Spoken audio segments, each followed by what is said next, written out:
Bukod sa upcoming series na Love You Too, may bagong inihahanda si Ultimate star Jenilyn Mercado para sa kanyang fans. At connected yan sa martial arts. Makichika kay Aubrey Carampel. Hindi maikakailang isa si Jenilyn Mercado sa mga celebrity fitspiration.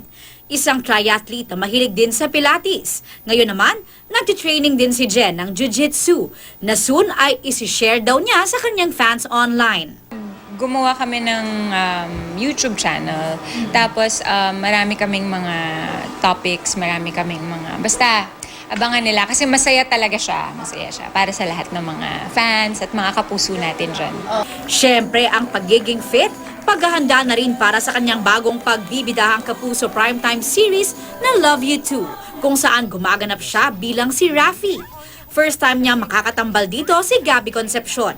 Ang first kapuso telepelikula rom-com series, tatalakay raw sa love in all forms. Lahat sila connected. Lahat sila pwedeng sabing love you too. Ganon.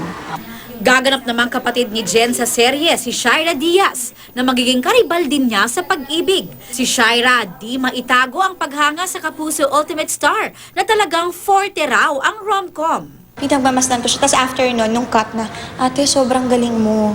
Sabi ko talaga, parang na-encourage niya ako.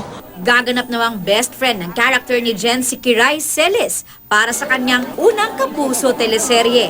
Ang saya lang kasi nakasama ko na sila dati pa. So, very happy. Parang at home ako, sobra.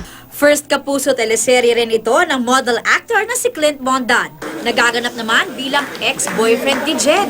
Napasabak raw si Clint sa drama. Everyone is super supportive naman sa mga eksena kasi may mga bago kang eksena na medyo mas emotional. At kailangan talaga ipalabasin yung mga, sabihin natin na emotions na nasa loob ng puso ng lalaki. Mapapanood na ang Love You Too simula sa Lunes, April 22. Aubrey Carampel, updated sa Showbiz Happenings.